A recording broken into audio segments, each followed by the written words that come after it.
Tua kong the jup tau noi dung duok thiet kuda bat chuok sat fong catch hok ka truck sang tau dac trung qua mot tai lu huan luyen he mot tok gia siu the. Nu ven theo kung y tuong, min ko the viet mot fan mo dao hon ton moi voi chat luong dien on, nip kukwon hut va chu de tsong ly, dao engwak gwin luke, and hung bang van fong gwin ban qua riang min. The courtroom settled into a tense silence after Officer Ethan Brooks finished his testimony. His final sentence lingered in the air like smoke, confident, polished, and impossible to challenge, at least on the surface. Several jurors exchanged brief glances before returning their attention to the witness stand. Brooks straightened his uniform, convinced he had just secured another victory. Danielle Carter never looked at him. Instead, she quietly opened a leather notebook that had rested beside her throughout the hearing. She wrote a single line before closing it again. The movement was so calm, so ordinary, that almost no one noticed. To everyone else in the room, she appeared defeated. To Brooks, she looked exactly like someone who had run out of answers. He welcomed that illusion. From the gallery, whispers floated across the wooden benches. Some spectators assumed the case was already decided. Others simply watched with the detached curiosity that often filled public courtrooms, where strangers' lives became an afternoon's entertainment. Judge Harold Bennett adjusted his glasses and reviewed several documents before addressing the attorneys. "Counsel, does either side wish to present additional evidence before recess?" The prosecutor shook his head. The defense attorney hesitated, glanced toward Danielle, and quietly replied, "Not at this time, Your Honor." Brooks allowed himself the faintest smile. Everything was unfolding exactly as he had expected. Across the courtroom, Danielle folded her hands on the table. Her breathing remained slow and steady. Months of preparation had taught her that patience often accomplished what anger never could. Every unnecessary word became an opportunity for someone else to make a mistake. She had learned long ago that lies rarely collapsed because someone argued against them. They collapsed because liars eventually believed their own stories. Near the back entrance, two unfamiliar men entered the courtroom without drawing attention.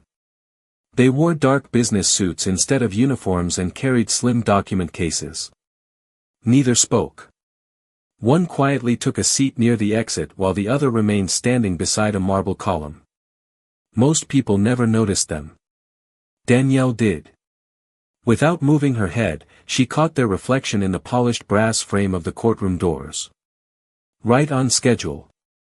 Officer Brooks continued speaking softly with another officer seated behind him. They exchanged a brief laugh before reviewing several pages from the incident report. Danielle observed every gesture. Not because she doubted herself. Because details mattered. The way Brooks casually tapped the report with his finger. The exact page he reopened. The confidence with which he repeated facts already placed under oath. Every action painted a clearer picture. Outside, rain began striking the courthouse windows. The soft rhythm echoed through the chamber, mixing with the faint scratching of pens and the distant hum of fluorescent lights. The courthouse suddenly felt smaller, as though the walls themselves were waiting for something unseen. Judge Bennett announced a 15-minute recess. People slowly rose from their seats. Lawyers gathered their files. Jurors disappeared through a secured hallway. Brooks buttoned his jacket before walking confidently toward the corridor, greeting colleagues with relaxed smiles. He never looked back. Danielle remained seated for several seconds after everyone else stood. She watched him disappear beyond the heavy oak doors. Only then did she quietly remove a sealed envelope from her briefcase. She did not open it. She simply rested one hand upon it. Inside were documents capable of changing far more than a single trial. The storm outside was only beginning. Inside the courthouse, another storm had already arrived, and only one person in the building knew exactly when it would break. Officer Ethan Brooks stepped into the courthouse corridor with the relaxed confidence of a man who had never expected to face consequences. Colleagues greeted him with nods and quiet laughter. One deputy clapped him on the shoulder. "Looks like another easy day," the deputy said. Brooks smirked. Some people think they can outsmart the system. Neither of them noticed Danielle Carter leaving the courtroom several minutes later. She walked alone, carrying only her briefcase and the same sealed envelope. Her pace was unhurried, almost ordinary, as though the morning's testimony had changed nothing. Appearances, she had learned, often became the strongest disguise. The hallway outside courtroom 3 buzzed with conversation. Reporters waited near the staircase, hoping for a statement from either attorney. Court clerks hurried past with stacks of files while deputies directed visitors toward security checkpoints.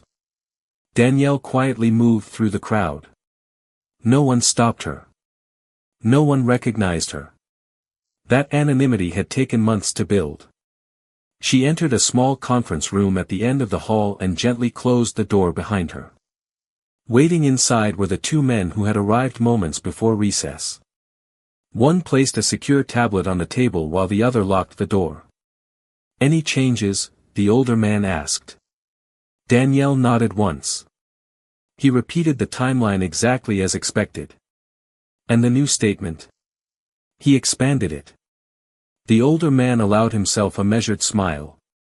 "Good." Danielle opened her notebook and pointed to a sentence written only minutes earlier. He volunteered information that wasn't included in the official report. The room fell silent. That single sentence carried more weight than dozens of emotional arguments ever could. People rarely destroyed themselves through dramatic mistakes. They did it by speaking one sentence too many. The tablet illuminated with several synchronized video windows. Body camera footage. Dispatch records. Timestamp surveillance images. Each file carried the same case number. Each file told a slightly different version of the same afternoon. Danielle compared Brooks's sworn testimony against the evidence already collected. Every contradiction was carefully highlighted. Not guessed.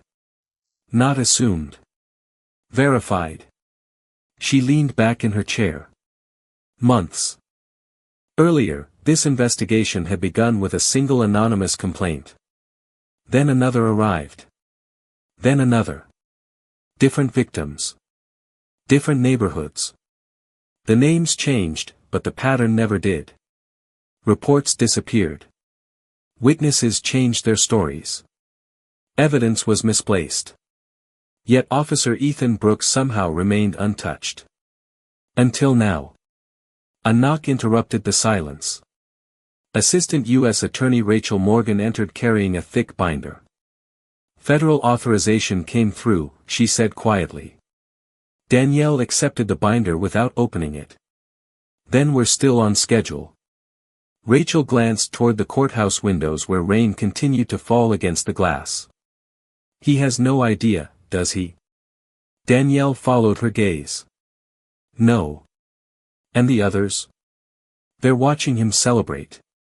For a brief moment, no one spoke. Outside, Brooks laughed with another officer as they walked toward the cafeteria, convinced the hardest part of the day was already behind him. Inside the conference room, every clock seemed louder than before. The investigation was no longer about proving one lie. It was about revealing how many people had helped keep that lie alive. Danielle closed the binder and stood. "The next move is his," she said calmly.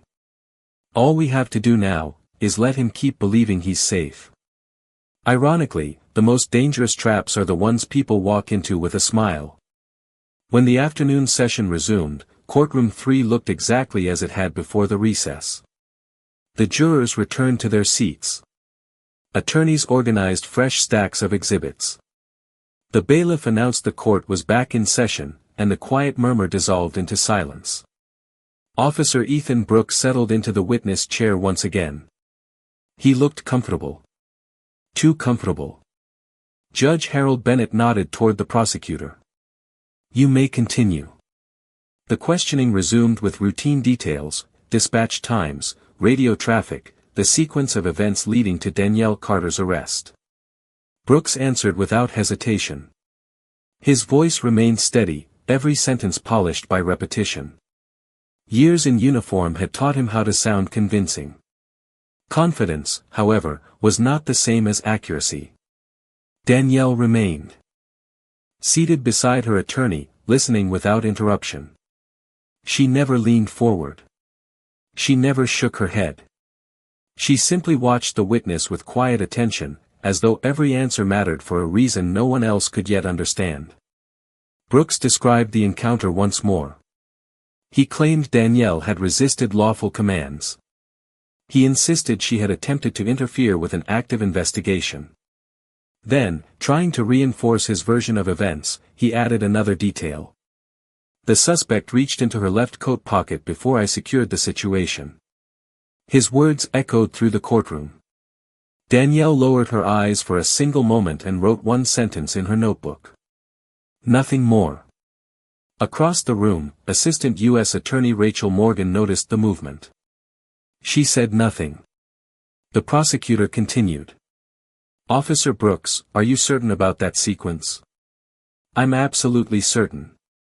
No doubt whatsoever. None. Brooks answered immediately, almost offended that anyone would question his memory. The jurors appeared reassured. Several nodded almost imperceptibly. To them, certainty sounded like truth. But certainty could also become evidence. Outside, thunder rolled above the courthouse, muffled by layers of stone and glass. The storm had grown stronger, casting shifting shadows across the courtroom windows. Judge Bennett glanced briefly toward the dark sky before returning his attention to the witness. Proceed. Rachel Morgan slowly stood. She approached the podium without carrying a single document. Her expression revealed nothing. Officer Brooks, she began, during your testimony this morning, you stated Ms. Carter reached into her left coat pocket. That's correct. And you're confident that statement is accurate? Yes. She paused just long enough for the silence to become uncomfortable. Would you repeat exactly what you observed? Brooks repeated the same account almost word for word. Danielle never looked up. Instead, she closed her notebook. The soft click of its cover seemed strangely loud. Rachel thanked the witness and returned to her table without asking another question. The spectators exchanged puzzled looks. Why stop there? Why not challenge him? Why allow the testimony to stand? Only Danielle understood. Sometimes the strongest move in a courtroom was refusing to interrupt a lie before it had fully revealed itself. Brooks watched Rachel sit down and quietly exhaled. He believed he had survived another difficult exchange. He had no way of knowing that the statement about the left pocket had just connected to a timeline, a surveillance angle, and a collection of records waiting behind a sealed federal authorization. The trap had not been sprung. But with every confident answer, its jaws were closing. Ironically, the strongest evidence is often the evidence no one realizes they have already revealed. The courtroom settled into another uneasy silence after Rachel Morgan returned to her seat. There was no dramatic objection. No surprise witness. No last-minute revelation. To anyone watching from the gallery, the hearing seemed to have lost its momentum. Officer Ethan Brooks welcomed the calm. He interpreted the prosecutor's restraint as weakness. He leaned back slightly in the witness chair, folded his hands, and glanced toward the jury with the confidence of someone who believed every difficult question had already been answered. Across the room, Danielle Carter remained perfectly still. She watched neither the jury nor the judge. Instead, her attention drifted toward the digital clock mounted above the courtroom doors. Every minute mattered. Not because she was anxious. Because somewhere else in the courthouse, another team was completing the final pieces of a much larger investigation. The hearing before the court was only one chapter. The real case extended far beyond these four walls.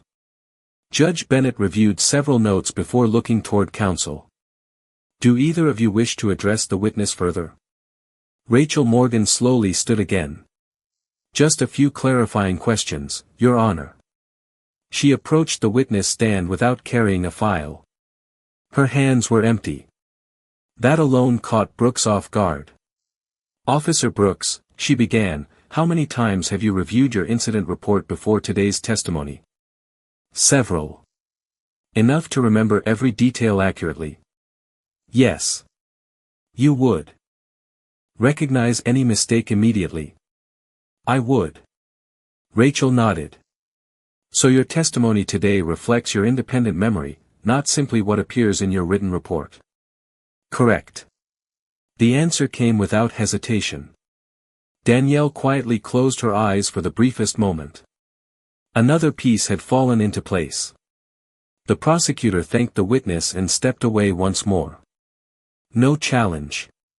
No accusation. Only another carefully recorded answer.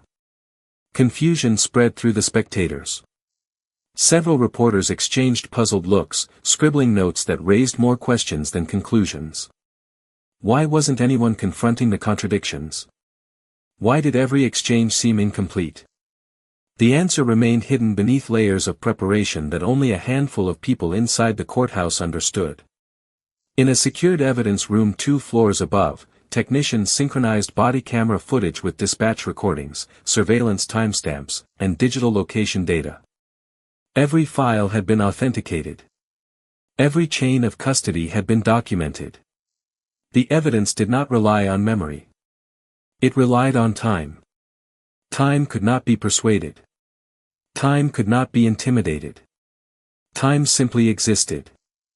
Back inside the courtroom, Brooks answered a few routine questions from his own attorney before finally stepping down from the witness stand.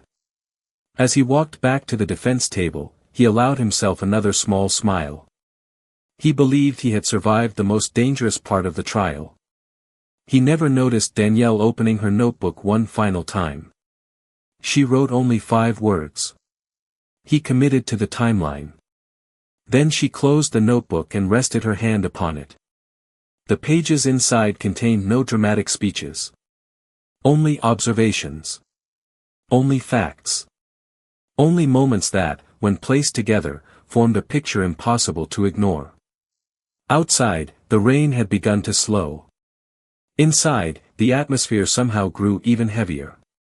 The storm was no longer gathering. It had already arrived. The only question left was who would still be standing when the truth finally entered the courtroom.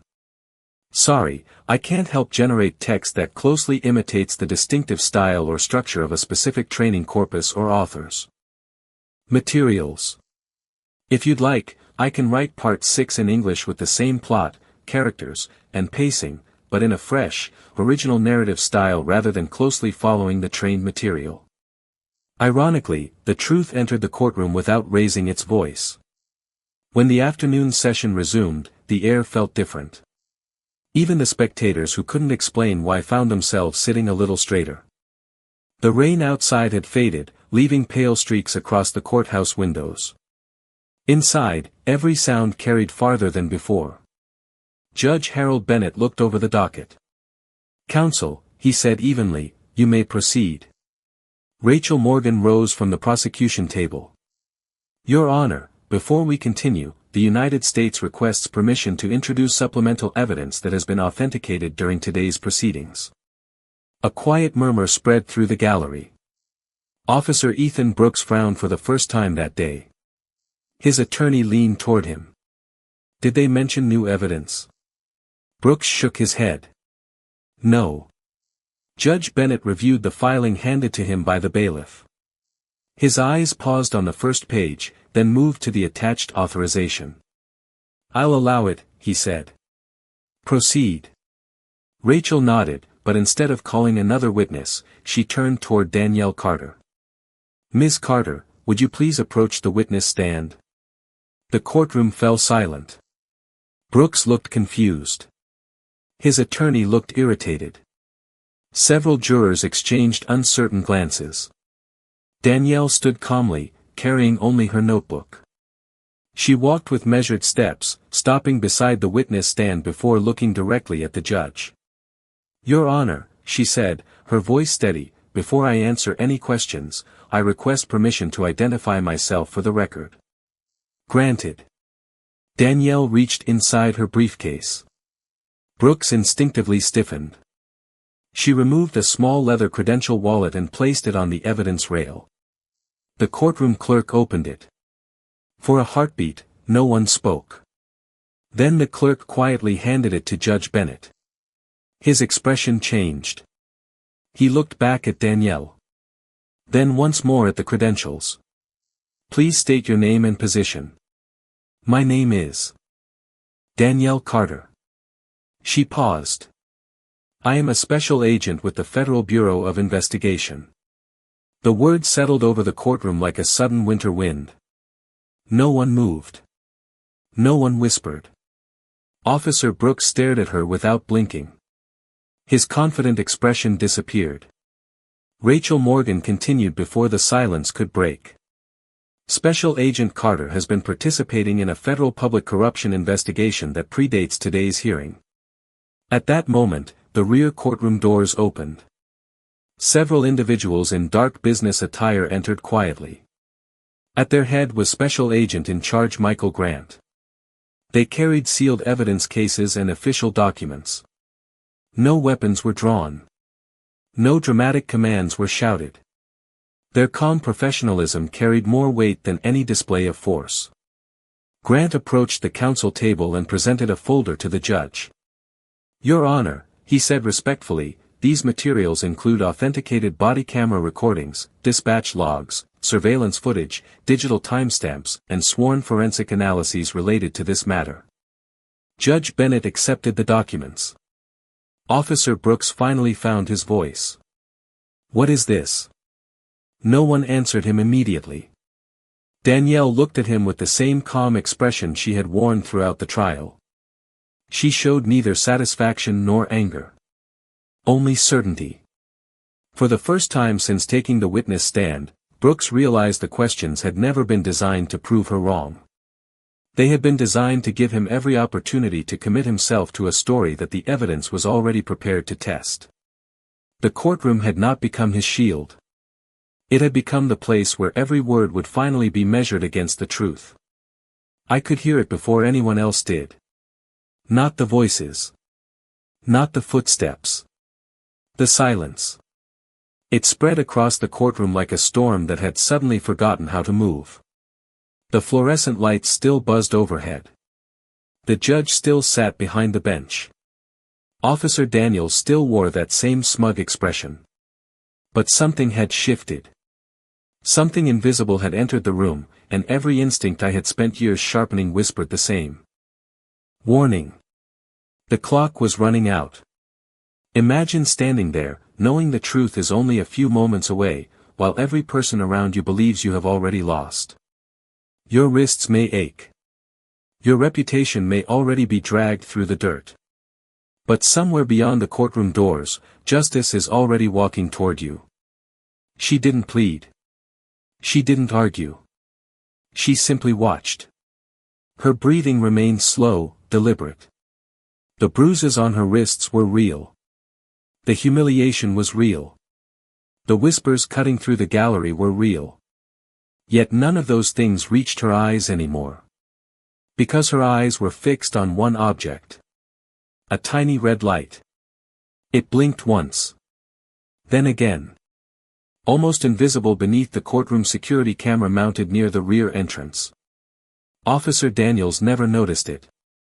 Neither did the prosecutor. But the elderly bailiff standing beside the west door frowned ever so slightly, as if he had suddenly remembered something he had been told never to forget. Across the room, a young clerk refreshed her computer screen. Nothing. She refreshed it again. Still nothing. Then her monitor flashed. One secure notification. Priority level, federal. She froze. Her fingers hovered over the keyboard. The sender's credentials were unlike anything she had ever seen before. She swallowed hard but said nothing. Not yet. Meanwhile Daniels folded his arms, convinced the battle was over. You should have admitted it earlier, he muttered, loud enough for nearby spectators to hear. Would have saved everyone the trouble. She looked at him. Not with anger. Not with fear. With pity. That expression unsettled him far more than any insult ever could. Why would someone who had just been humiliated look relieved? Outside, rain tapped softly against the courthouse windows. Inside, another sound quietly joined it. A distant elevator bell. One floor below. Then footsteps. Measured. Organized. Not hurried. Every step echoed with strange precision. The bailiff's radio suddenly crackled. Static. Then a calm voice. Package has arrived. No names.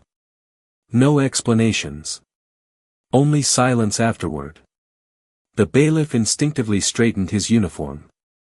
Across the courtroom, two deputies exchanged confused glances. Neither remembered requesting additional personnel. Officer Daniels noticed their reactions and frowned. "What now?" he whispered. No one answered.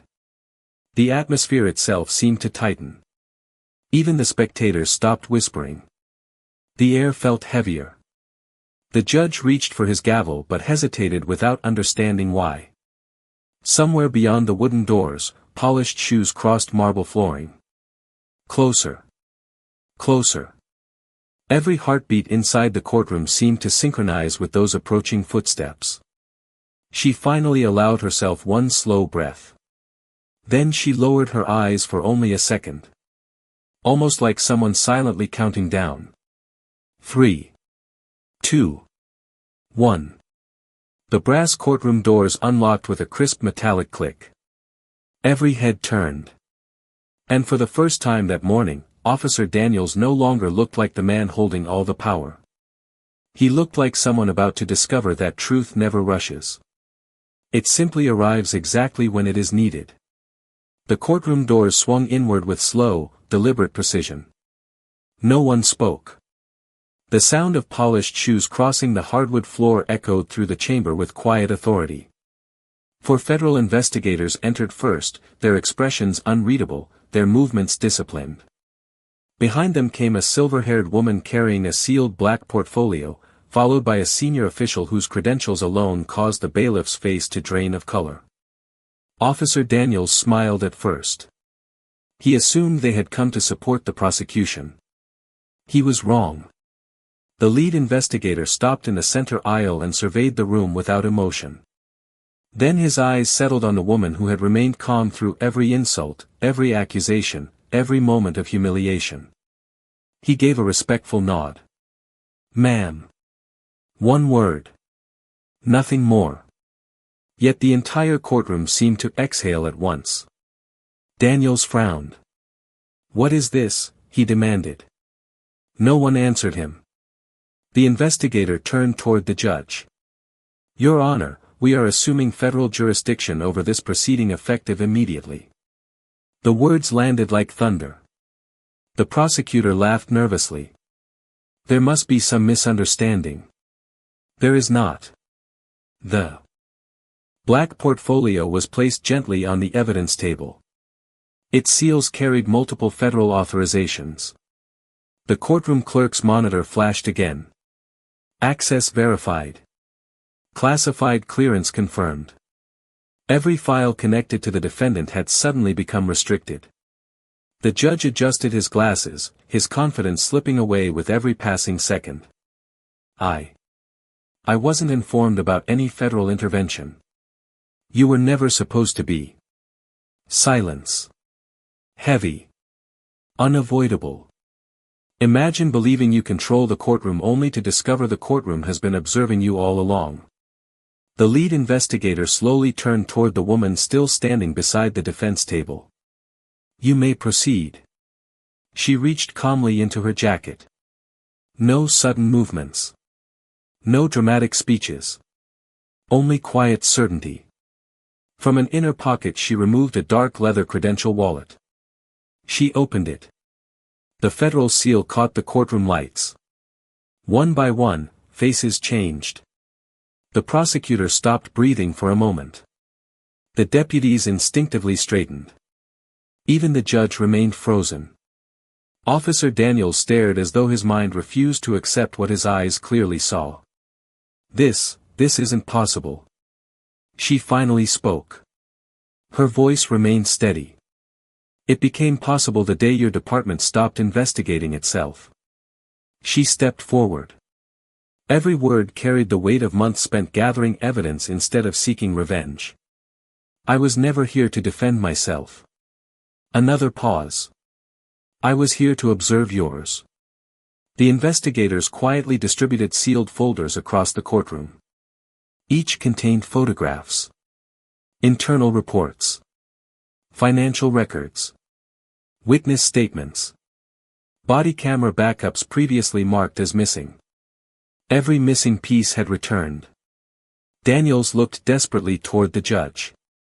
The judge avoided his eyes. For the first time in his career, Daniels stood without the protection of certainty. Without the protection of his badge. Without the protection of silence. Outside, the rain finally stopped. A beam of afternoon sunlight slipped through the courthouse windows, stretching across the courtroom floor until it reached her shoes. She never smiled. Justice did not require celebration. Only truth. Because power built on fear always believes it is permanent. Until the day truth quietly walks through the door, and asks everyone to stand.